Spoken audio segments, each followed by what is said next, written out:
It's fair to me. Yes, he did. Well, if you don't know what fair is, you can't make it.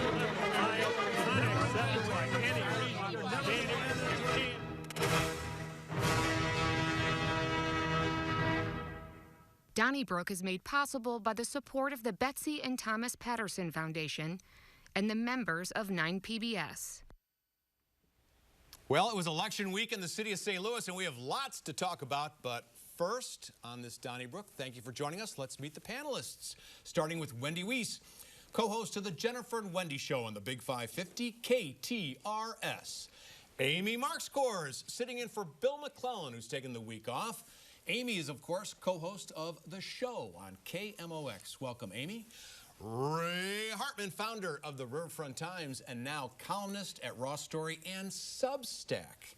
Google and you'll find his column. And he writes a sports column and edits the St. Louis American. We welcome Alvin Reid, who kicks off this program. So it was Tuesday. We had some surprises, I think, on Election Day, where Tina Peel, an alderperson who we talked about quite a bit on the show, she opposed subsidies for Cortex. She lost her job to Michael Browning. He's a new alderman who actually is in favor of not arming police officers who pull over cars for traffic stops. Joe Vaccaro lost his job, but overall, I think the big headline is a number of progressives won, and it was a good Tuesday for the mayor, Tashara Jones. Well, yeah, a lot of the candidates she backed won. I would not say it was just grand, total super night, because I don't think the people who are elected are as progressive as made out to do, because quite frankly, we don't have a lot of progressive issues that need to be addressed. I think, you know, you can talk all you want to about the police, or you can use terms that people don't agree with, but the fact of the matter is everybody wants to hire more police, and everybody wants to give the police raises what they got, and there's way more agreement between the 14 alder people than there is disagreement. And I also think by the time you talk about who's going to vote for what, I don't think there's just going to be this dramatic progressive split with the other 7. I just don't see that happening. Yeah, I guess I would say that when I read Megan Green's quote about how, you know, this was a great night for us, I did wonder, does that mean, is that going to translate to a great night for St. Louis? And if there is all of that agreement and common thought about hiring police, I wish they would articulate it a little bit. Well, they just got a massive raise. Better. Well, Right. Absolutely. Right. And absolutely. that took 28 aldermen to agree on that. Right. So now you've reduced it to 14. And I think if you want to keep your seat, you're going to have to, i.e., you know, get on Tina board. Peel, you know you might want to learn to work with others. Well, one area where I think progressivism was shown in the Joe Vaccaro race, you know, his opponent pointed out that Joe was pro-life. He was anti-women's reproductive rights. And I think that, you know, he might have been a casualty of the Supreme Court decision a year ago, but I think the big loser was the city overall, and that only 18% of the voters actually came out to vote. I mean, this was a pretty sizable historic election because the number of aldermanic seats went from 28 to 14, and what, 82% of those eligible to vote just didn't show up. Yeah, and unfortunately, a lot of it was even worse than that on the city's north side. You'd think that And it wasn't great in the county flocking down there to vote. And it wasn't great in the county either, Right. but, you know, I voted on 2 things, and they were both marijuana taxes. I did physically go and vote, but, yeah, those were the only 2 things on our ballot, so I could see where somebody might sit that one out. It was a beautiful day, though. It was pretty good. Well, as far as Tina Peel's defeat being surprising, I haven't actually officially endorsed anyone for about a quarter of a century. I stopped doing it mercifully, but I pretty well endorsed her, and that almost guarantees somebody's going to lose. So I don't think it was any great surprise. I agree with you about the anti-abortion candidate losing. I think you're right about that, and obviously we've talked so often about the turnout, and you're absolutely right. It was a big election. I think Megan Green had every right to be, you know, ecstatic and so forth, but I agree that it's way premature to suggest that this is some, you know, Turning point.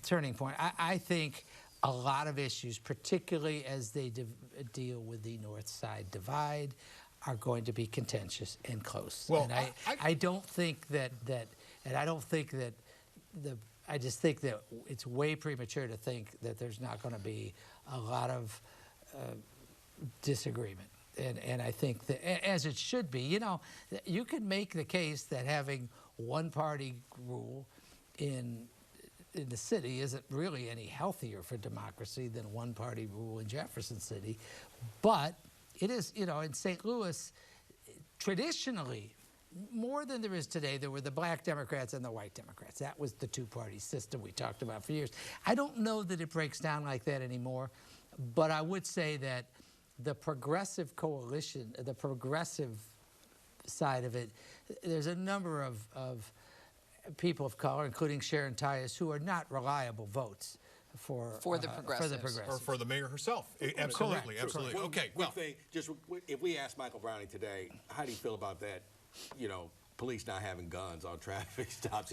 He'd say, like, you know, I've rethought that a little bit. I hope so. You know, I sure hope guarantee so. you. We'll find out. I sure hope so. On next up, Alvin, you and I are going to talk to Sergeant Donnell Walters from the Ethical Society of Police, and we'll see what he thinks about that proposal. Wendy, I want to ask you about Jay Ashcroft. He's the Secretary of State, but he's announced that he's going to run for governor.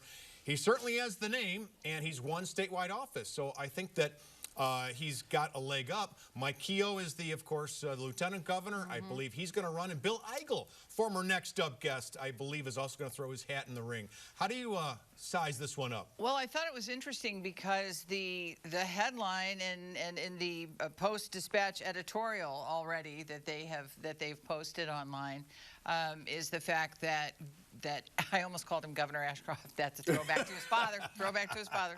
But the Secretary of State Ashcroft is already accusing his party of not being conservative enough. So to me, he's playing the Trump card. I mean, he is, even though Trump was never a conservative, Ashcroft is actually a conservative. And he would be the one to beat. I mean, he is the one to beat. The Post is talking about how he is going to ratchet up the ideological part of the election. And I don't know that you could ratchet it up any more than it already is. I mean, we're already about as extreme and buried in the red as we possibly can, and the blue. And in that's my like opinion. You see that rise of populism on the right and this so-called conservatism. It's not a conservatism that I recognized, because you start to see this pugilistic, aggressive, almost brawny conservatism where we're going to shove it down your throat, which is fundamentally not conservative. Right. That's Use a what flamethrower confuses me. Yeah. and machine guns. Right. Yeah, absolutely. I mean, you know, it's funny, not all teachers are Democrats or progressives. Funny how that is. In fact, it's probably about 50-50. And here's your chance. You know, you could be a conservative, you could be a Republican, and say, like, listen, all this stuff with the library and books and some of these issues, you're out of line. And so that might help, you know, Mr. Keogh or another candidate. Where it's like, no, there is a sizable lobby of conservative teachers, conservative educators, conservative people who actually frequent the library, and together they could be enough to swing a primary. Now, I'm not saying, like, you know, whoever runs as a Democrat has a great chance to win, you know, but Don't you think most teachers would vote in the Democratic primary? No, I'm saying those that are Republican. Oh, I There's see. still a sizable number Are there of really? Republicans. Well, sure there are. Oh, sure there are. Republican teachers? Oh, yeah. Not the teachers' union, which is overwhelmingly Right. going to be Democrat, but in when you rural, look at teachers themselves. Most of the teachers in rural towns are probably conservative. I mean, if Trump carries 97% of a county, what, the only people that didn't vote for him were the school teachers? Okay. All right. Well, Google Barry Goldwater if you want to know what a conservative looks like, to Amy's point. Really? Ronald Reagan. And, well, Ronald Reagan. It is very early. I mean, it will undoubtedly be a race to the bottom or a race to the QAnon or whatever you want to call it on the right. But we don't know what it's going to look like. This is an eternity between now and the primary season next year. You obviously have the Trump factor, and you don't know what's going to happen with him and with that race, and it could impact it.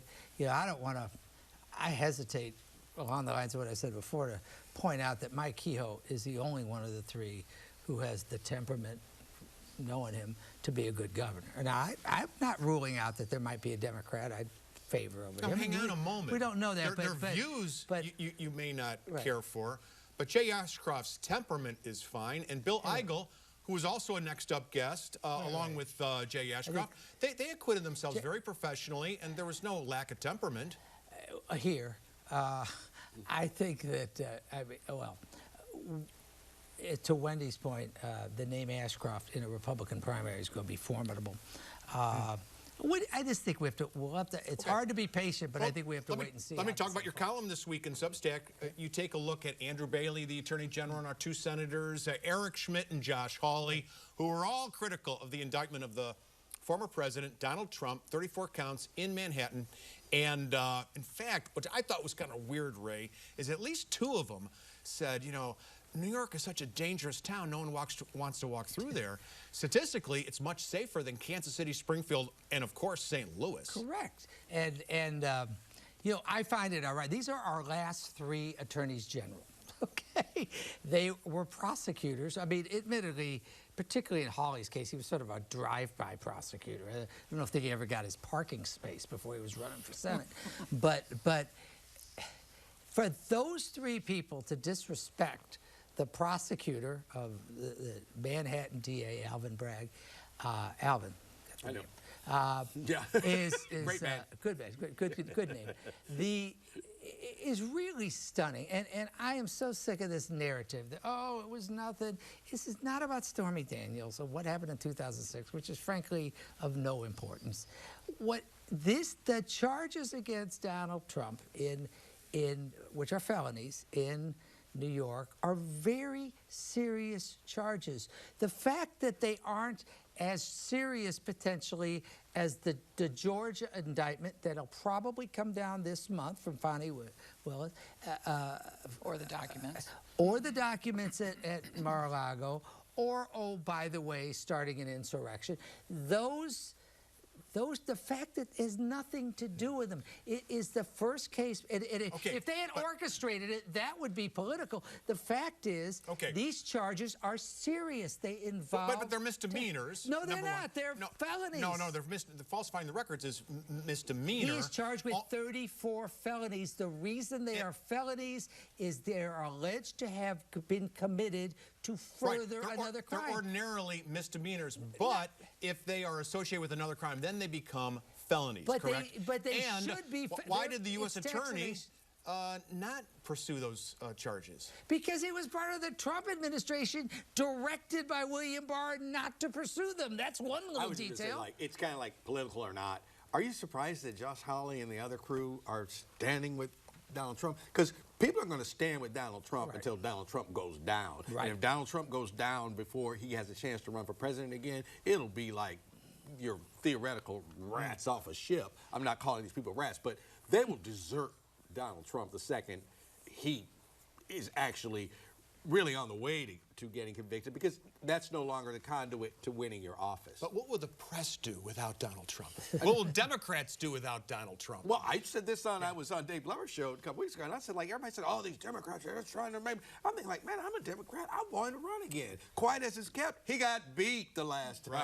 Right. You're right. And his candidates did too. Yeah. His endorsed candidates did too. Amy Marxkors, speaking of crime, I want to ask you about the 911 stats in the city of St. Louis. Christine Byers of KSDK took a look at them, and we know that 911 has been a real problem for the city. My wife actually called 911 about a year or so ago and was on hold for 35 minutes and just hung up after she witnessed an assault. Well, according to Byers, not only is the response time lower, there are fewer people who are working as dispatchers right now for the city.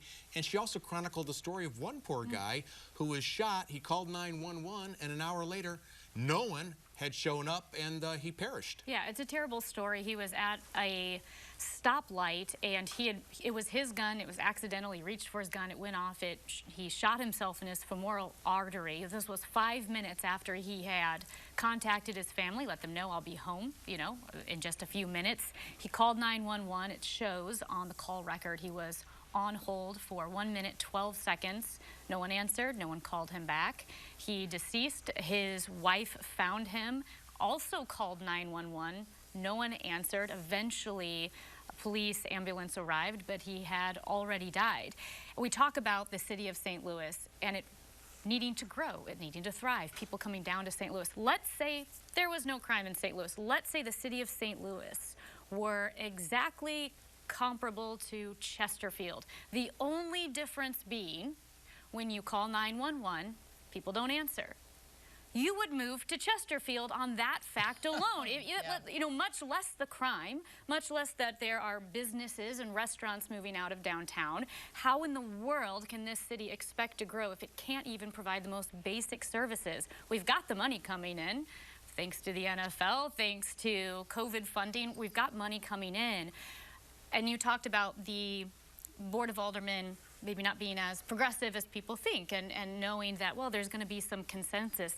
That may be true. The optics are not great. When you talk about the city of St. Louis, you talk about crime, you talk about the pettiness, the inability of the elected officials to get things done. You talk about the Board of Aldermen voting themselves a raise, which maybe they deserve it. That's fine.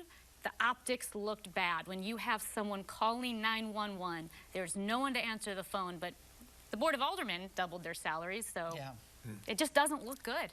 It is well said. It is unforgivable that this situation exists. I will say it has existed for a long time, and I'm not saying that to apologize for Mayor Jones. My understanding is they are making progress, but progress as defined by municipal government is frustrating. So, for example, there are 3 entities involved and have been historically: the police department, the fire department, and EMS. They're all separate.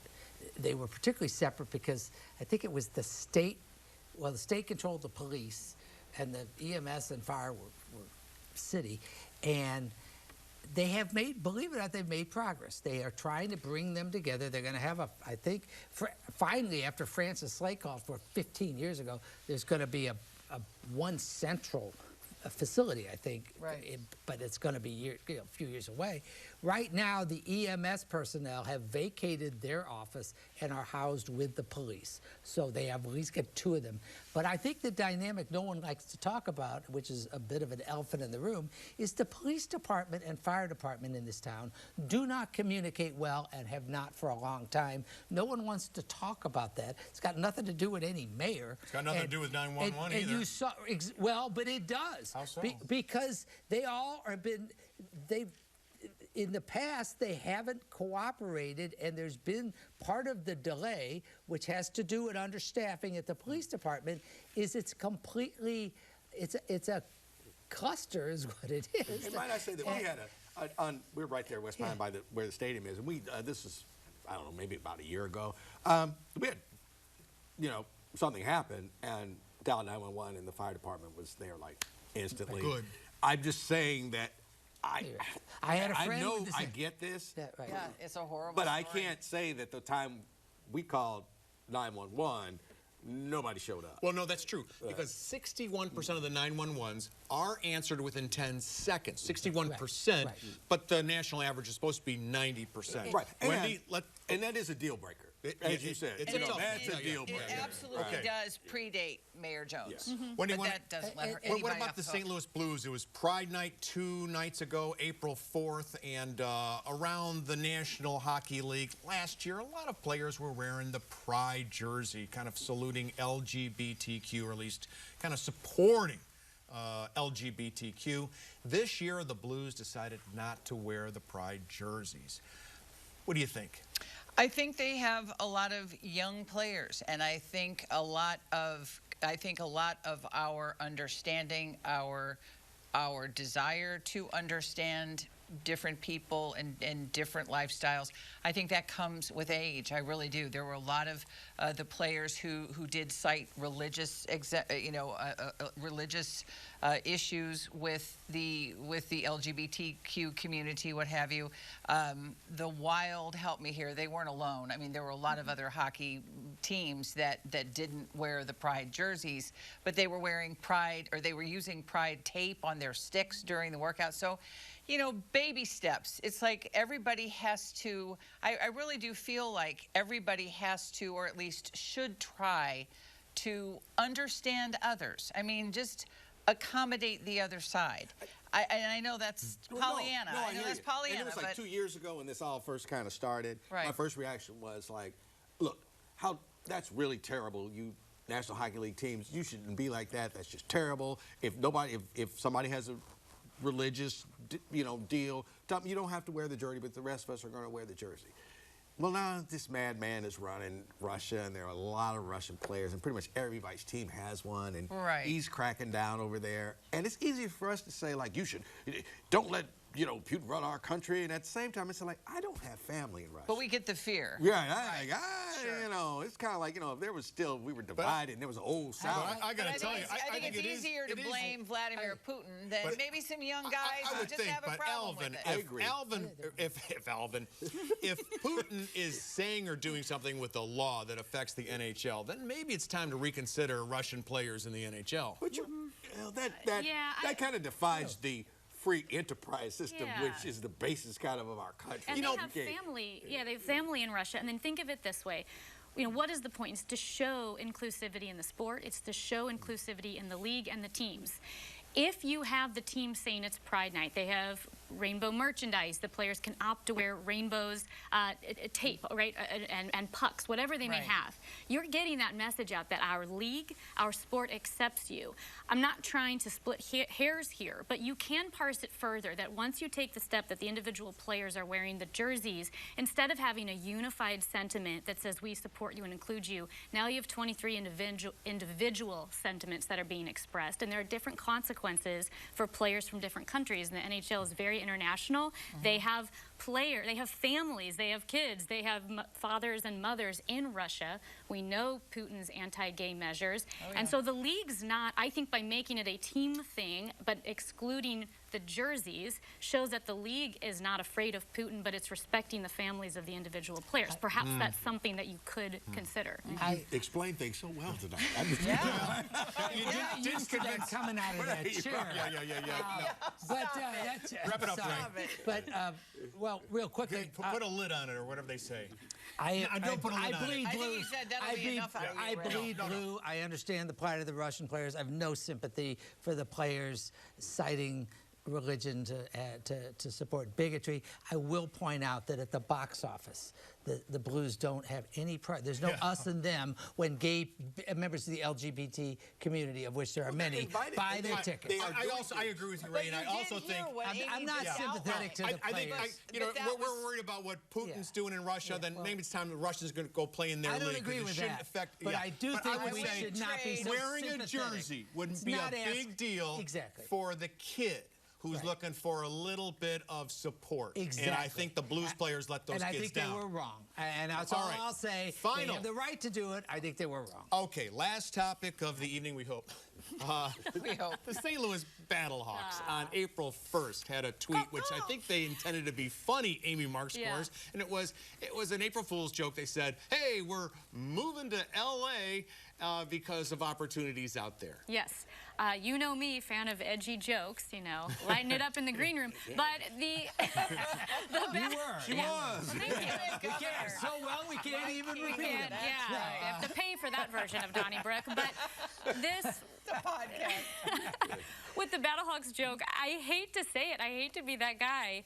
But I think it was too soon. I think there are a lot of people, huge football fans, who took it very seriously when the Rams left. And while I can appreciate the edginess of it, I can see how maybe to that crowd, which is the Battlehawks crowd, even joking about it, just not that it devastated anyone, but it was maybe a little tone deaf.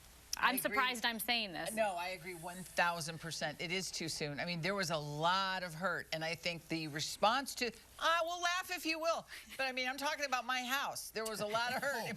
When the team left, not on April 1st. Not on April 1st. Yeah. No. Okay. But I think that still really, it's a sore spot for a lot of fans. And that's why the response to the Battlehawks has been so overwhelming. I got it for a year. I maybe got it for 2 years. It is over. That's because you're a Cowboy fan it's just and he's a Packer fan. But let me say this. The best response I saw of like a lot of responses to it was somebody said like the funniest thing about that tweet was it referred to XFL and 2024 in the same sentence. Ouch. Ray, what do you think? Good point. Ray, do you think that we need a shovel because there's a lot of snowflakes out there? I think I understand the sentiment, and it'll certainly be the popular one. I thought it was funny. As someone, one of the few prescient things I wrote in my career was I was predicting the Rams were gone, and I was a Rams fan, dyed-in-the-wool PSL owner from the beginning, went to the Super Bowls, loved the Rams. You're also However, a Packer fan. you know, I think we need to lighten up. Actually. Thank you, Ray. Okay. Hey, let's see what folks had to say about last week's show. When discussing St. Louis City's lawsuit against Kia Hyundai, haven't car thieves always chosen the easiest vehicles to break into? Car thefts are not going to diminish even if St. Louis City pursues this suit. That from Everett Lewis of Richmond Heights. Michael Szerzinski of St. Louis wrote, cities are suing Hyundai and Kia because their easily stolen vehicles have caused a public safety crisis, endangering the health, safety, and peace of all who live, work, or visit the city. Wouldn't it logically follow that we should be suing the manufacturers of guns and our Republican lawmakers? Thank you, Mr. Szerzinski. Bill Kellenberger of Weldon Spring wrote, replacing the knobs with touch screens in cars has created a major distraction. Adding your phone just compounds the problem. Thank you, Bill. You can write us care of 9PBS 3655 Olive Street, St. Louis, Missouri, 63108. Don't forget those emails, Donnybrook at 9pbs.org, and those tweets. Use hashtag DonnybrookSTL. Call the 9 line at 314-512-9094 and listen to us on your favorite podcast source. Apple, Spotify, TuneIn, and Google Play. And don't forget, we want you at Donny Bash, June the 15th. Tickets are still available at 9pbs.org/DonnyBash. Thank you so much to Amy Marxkors for sitting in for Bill, who will be back next week at this time. Don't go away. From the Ethical Society of Police, Alvin and I will welcome Sergeant Donnell Walters, who is going to make his debut on this program. We're looking forward to that, and that's next on Next Up. Donnybrook is made possible by the support of the Betsy and Thomas Patterson Foundation and the members of 9PBS.